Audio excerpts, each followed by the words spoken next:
create a WBS. So we're going to create our work breakdown structure. This is a way of organizing your project specific to the scope of work that is going to be done whenever a client puts together a package. This can be either in a bids or proposal or the actual scope of work going forward. So you're going to organize your projects according to that. And underneath each scope, you're going to actually now start creating activities and spreading out how the project should entail. As you see here in the background, it's a review of the scope, identifies three deliverables: your technical specification, your delivery plan, and a bid document. With your Osbio project open, we're going to click on the WBS button to open up the WBS window. Now here's your WBS button. So we're going to go ahead and click on that. And here's your WBS window. As you can see, the option is up here. So we have our projects window open, activities, as well as our WBS.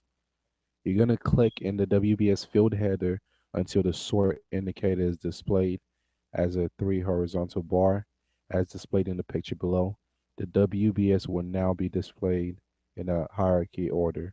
So you always want to make sure that these three horizontal bars shows. If I click, you can see it's pointing down, and we'll take a look at that as soon as we create our our WBS. So you want to make sure that it's always three. Now you're going to select the project WBS node and press the insert key or right click and select add to add the WBS node. Then you want to continue to add three WBS nodes for the three phases. So you can also use the add icon. You can right click, select add, or you can use your insert key pad on your on your on your keyboard to actually add it. So I'm going to right click and select add, and we're going to name this technical specification. I want you guys to notice something. Now, under this WBS, all I have there is one, but when you click out of it, it's going to organize it accordingly and show that it's a subdivision to the first. So we're going to go ahead and add another. I'm using my insert keypad now. Now you see whenever I selected insert, I had this one highlighted, so it put it directly underneath the technical specification.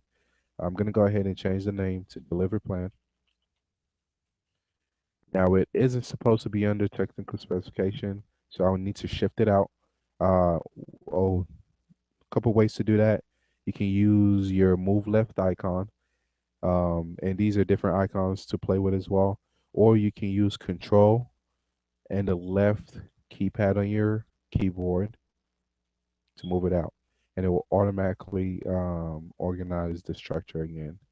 This time I'm going to go ahead and click up top and hit insert, and you see that it made it the third one, but it brought it right underneath it. We're going to go ahead and call it bid document. And what I want to do is move it down, so I can use the down arrow, or I can use control and the down button on my keyboard. Move it down.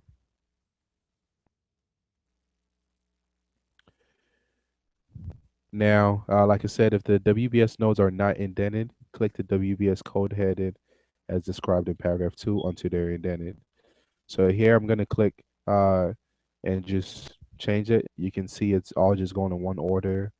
When I click the other way, it arranges it the other way around. And when we bring it back, it actually organizes it as it should. Now you're going to move to the activities window by clicking on the activities icon. I'm going to go ahead and click in that. Uh, your screen should look just as it is in the book right there. But as you can see, mine is a little different. I have the bid document up top. I have the technical specification here, and then delivery plan underneath, which was the first way I created it until I moved things around.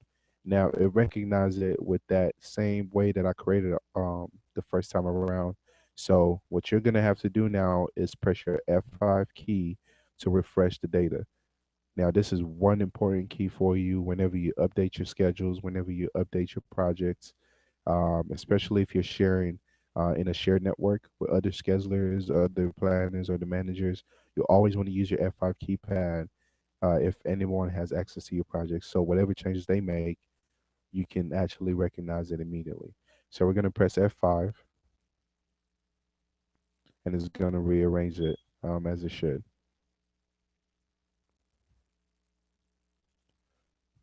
Now it says if your view looks different, you want to select View, Layout, Open Layout, and select the classic WBS layout. Now I do have the classic WBS layout, but there are different ways to actually have access to your layouts.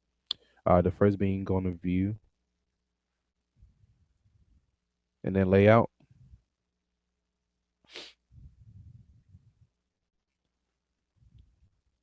and then you can open your layout. You always want to select No. Now, like it says here, depending on the layout that your software has loaded, your data may be displayed in different columns, colors, and bar formatting. Layouts are covered in the Group Sorts and Layouts chapter.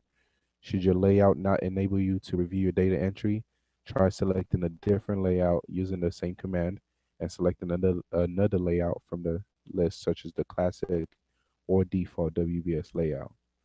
So we're going to go ahead and select No. Whenever it asks this question, you usually want to select No unless you've made changes to your layout that you're sure of and you want to move forward with. Now, we're going to touch on the layouts in the layout chapter, and you'll get a better grasp of what is going on. So I'm going to go ahead and select No.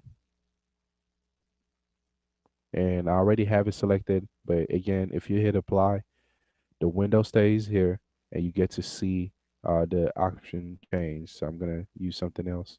See, it stays here, and then we see the changes behind. I'm going to go ahead and go to Classic WBS Layout and click Open, and it'll make the change for you and close out.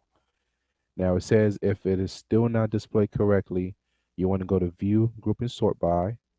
Oh, sorry guys. Another way to actually access your layout is to click on this drop-down menu.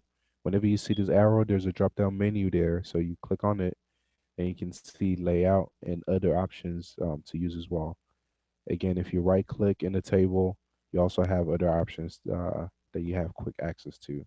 So those are quick shortcuts that you can use. So now we're going to go to View, Group, and Sort By. Just want to click on it, and it'll open it up. Another way of doing so is to right click, go to Group and Sort, and it says to select default, but I already have it looking as it should, so I won't go through that entire process right now. Um, and if so, you can make changes right here. We're going to touch on this in another chapter as well. So I'm going to go ahead and click OK. And as you can see here, under this, we do have original duration and remaining duration. Some of you might want it to look exactly the same. A good way of doing so is to right click, go into your columns. Now, under your columns, you can arrange whatever you want to see in your layout. So, again, to move things around, you can use either arrows. You can use the double arrow to remove all from the list. You can use this to move everything onto this list. You can use this to move something specific, use this to move things up and down. Or you can just click and drag, okay? Or double click to move things to the other side. Now, I want original duration and remaining duration, and we have all this list of things, and I don't know where specifically it is under. So again, there's this drop-down menu. I'm going to click here, go to Group and Sort By, select List, and it will just list everything out for you. Now I'm going to go ahead and find original duration and double click on it. And I'm going to look for remaining. I'm just going to drag it over here. And again, you can drag things up and down, move them specifically as you want them to look like. And we're going to hit apply. And there it is. Click OK. And that should cover up the chapter in creating